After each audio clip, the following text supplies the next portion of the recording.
Mas, Mama kapan pulangnya ya? Saya rindu banget sama Mama, tanya Jesslyn pada Bastian. Karena sudah hampir 2 minggu mertuanya itu belum juga pulang ke rumah. Sembari membantu Bastian memilih baju untuk ia kenakan ke kantor. Saya juga kurang tahu kapan Mama pulang, jawab Bastian singkat. Emangnya Mas nggak nanyain sama Mama kapan pulangnya? Mas tahu nggak sih, sudah 2 minggu Mama nggak pulang dan nelpon kita. Mama baik-baik saja kan di sana, Mas? Tanya Jesslyn lagi. Ya sudah, biarin aja kalau Mama betah di sana. Kan bukan rumah orang lain, rumah kakaknya sendiri. Kabar Mama pasti baik di sana, Jesslyn. Kenapa emangnya? Jawab Bastian. Enggak kenapa-kenapa sih, Mas. Saya cuma rindu sama Mama. Tapi Mas, ujar Jesslyn terhenti sejenak membuat Bastian penasaran. Tapi kenapa? Tanya Bastian. Bukan apa-apa sih, Mas. Cuma saya khawatir saja tentang Aldo. Kalau saya pergi ke kampus dan gak ada Mama di rumah, saya jadi khawatir banget, Mas. Iya sih, memang ada Bianca, Mbak Titin dan yang lainnya. Tapi Mas, mereka itu kan orang lain. Kan kita gak tahu isi pikiran mereka.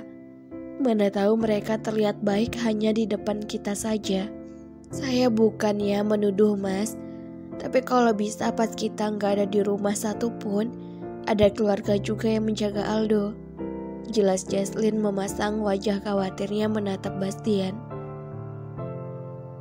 Jesslyn, dengerin saya. Mereka itu kerja sama saya sudah lama.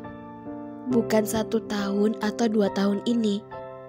Bahkan dari saya kecil pun hingga saya sebesar ini, masih ada yang mengabdikan dirinya untuk bekerja sama keluarga saya. Jadi saya yakin banget mereka gak bakalan aneh-aneh. Dan satu lagi, mereka bukan orang lain. Sudah saya anggap seperti keluarga saya sendiri. Jelas Bastian. Ia sangat mengerti kemana arah bicara Jesslyn. Mas, bukan gitu maksud saya. Ya walaupun Mas sudah jelasin itu berulang kali sama saya, tetap saja rasanya tuh kayak ada yang mengganjal, Mas, ujar Jesslyn. Meskipun Jesslyn bukan ibu kandung Aldo, tapi ketahuilah, Jesslyn memang tulus menyayangi dan mencintai Aldo. Bahkan ia menganggap Aldo sebagai darah dagingnya sendiri. Jadi gak ada salahnya kan, kalau ia memiliki kekhawatiran seperti itu. Naluri seorang ibu ini mah. Saya paham dengan kekhawatiran kamu. Tapi sekarang gak usah dipikirin ya. Insya Allah, Aldo akan aman bersama orang-orang yang bekerja sama saya. Kamu jadikan berangkat bareng sama saya, ujar Bastian sembari mengacak rambut Jesslyn hingga berantakan. Iya Mas, jawab Jesslyn. Wajah dan hatinya terlihat tidak seimbang. Ia masih saja memikirkan keselamatan Aldo. Ngapain kamu melamun kayak gitu? Mending sekarang kamu siap-siap, supaya kita gak terlambat. Titah Bastian mengelus rambut Jesslyn, dan Jesslyn mengangguk segera bersiap-siap untuk ke kampus setelah ia selesai membantu suaminya memilih pakaian kantor. Mas, panggil Jesslyn dengan nada datarnya. Mas lihat parfum yang biasa saya pakai nggak? Tanya Jesslyn. Dan Bastian langsung mengernyitkan dahinya. Tidak lupa juga menaikkan alisnya sebelah. Sejak kapan kamu pakai parfum? Tanya Bastian sedikit mengejek Jesslyn. Apaan sih Mas? Saya serius loh. Mas gak usah pura-pura gak tahu. Bukannya saya sudah sering memakai parfum kemana saja saya pergi. Bahkan di rumah pun ada parfum khusus yang wanginya sangat lembut. Emangnya kayak Mas, bau apek setiap harinya? Ledek Jesslyn menjulurkan lidahnya. Bastian yang melihat itu terkekeh geli, sekaligus merasa geram dengan tingkah laku istrinya yang setiap hari semakin mahir mengejeknya. "Kamu semakin nakal ya, cebol." Bastian melangkah mendekati Jaslyn dengan tangan yang masuk ke dalam celananya. "Mas mau ngapain? Berhenti di sana juga. Sekali saja Mas melangkah saya akan teriak nih," ujar Jaslyn was-was. "Bagian ini ya yang selalu terkena parfum?" tanya Bastian dengan berbisik di telinga Jaslyn, sembari mengendus dan mengecup leher Jaslyn berkali-kali, membuat Jaslyn jadi merinding dengan jantung yang berdetak tidak karuan. "Batik gue, bodoh banget. Lagi-lagi gue dilecehi sama Om Duda ini. Dan sialnya, gue sama sekali gak bisa menghindarinya," gumam Jaslyn di dalam batinnya dengan posisi yang dia mematung. "Kira-kira bagian ini kena parfum juga gak ya?" goda Bastian mengusap bibir Hanum milik Jaslyn dengan jari telunjuknya dan mendekatkan wajahnya ke wajah Jaslyn.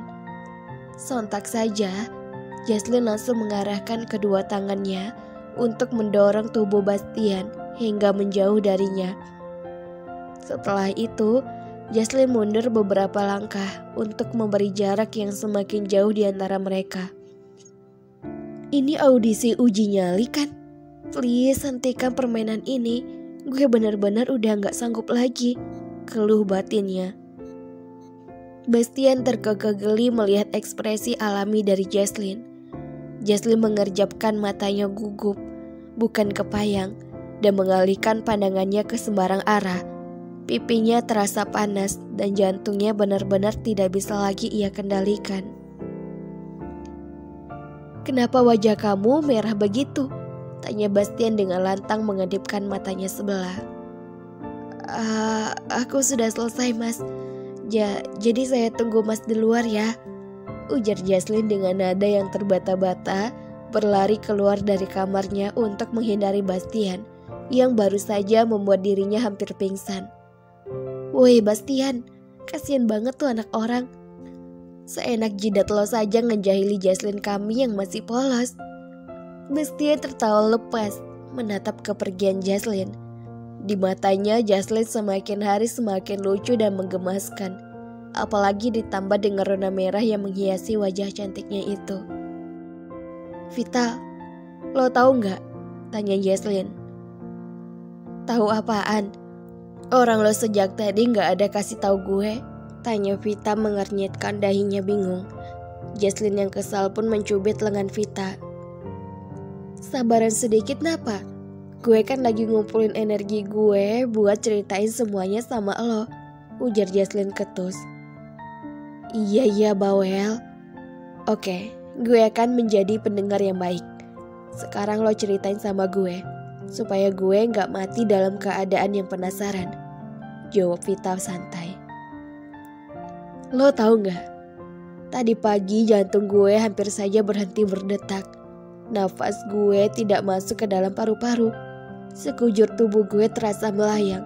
Dan mata gue ini menatap kosong ke arah satu titik yang ada di depan gue," ujar Jaslyn yang terdengar dramatis banget, sampai meneteskan buliran bening segala. Weka, Jaslyn, ternyata lo orangnya bisa lebay juga ya." "Hah? Tapi lo masih hidup kan? Yang berada di depan gue ini bukan arwahnya Jaslyn kan?" "Aduh Jaslyn malang nih ya nasib lo," ujar Vita yang pura-pura panik menepuk-nepuk pipi Jaslyn. Sedangkan Jaslyn memutar matanya malas sambil melipat kedua tangannya di dadanya, menatap Vita dengan tatapan tajam. "Lo sebenarnya ikhlas gak sih mengatakan itu semuanya sama gue? Kok gue ngerasa lo hanya acting deh," protes Jaslyn. "Ya ampun Jaslyn, kok gue serba salah mulu ya di depan lo. Gue diem salah, gue jawab malah makin salah. Terus gak mungkin dong gue jawabnya kayak gini. Ya ampun sahabat gue mau mati ternyata. Yang tenangnya di dalam sana. Gue akan doain lo dari sini dan makan enak selama beberapa hari." Ledek Vita mencubit kedua pipi Jaslyn gemas. Astagfirullah Vita, itu mulut disekolahin gak? Ujar Jesslyn kesal sembari menepuk bibir Vita. Iya deh iya, gue serius sekarang. Kenapa lo bisa kayak gitu? Tanya Vita memutar kedua bola matanya malas dan memutuskan untuk mengalah. Gue tadi pagi hampir saja diterkam sama Mas Bastian, ujarnya menatap intens pada Vita. Lah terus, apa hubungannya diterkam sama perkataan lo yang panjang lebar itu? Tanya Vita dengan kesal. Coba lo bayangkan, ya bahayalah kalau sampai Mas Bastian nerekam gue. Mana pagi lagi, kan gue bisa beneran mati tanpa harus mengalami berbagai macam gejala, jawab Jesslyn polos. Jesslyn, badan lo aja yang gede, tapi otak lo masih kayak anak SD. Yang gak salah sih ya, kalau menurut gue Pak Bastian nerekam lo. Mau pagi kek, siang kek, sore kek, ataupun mau malam kek. Itu sudah jadi haknya Pak Bastian kali. Tunggu dulu, jangan bilang kalau lo belum melakukan itu tuh, yang impit-impitan itu. Tanya Vita membulatkan kedua bola matanya. Dan tepat sekali Jesslyn menggelengkan kepalanya sebagai jawaban yang pasti. Apa? Jadi lo sudah nikah selama ini belum juga melakukan itu? Ya ampun, ini parah banget sih menurut gue, ujar Vita menggoyang-goyangkan tubuh Jesslyn. Parah bagaimana sih Vita? Tanya Jesslyn mengerutkan dahinya dengan tatapan yang terperangah. Ya parah lah. Lo sudah melakukan dosa yang terbesar. Gak mau melayani suami lo sendiri. Itu kan sudah menjadi haknya dan kewajiban lo melayaninya, ujar Vita berteriak dan Jesslyn langsung menutup mulut bawel Vita dengan tangannya.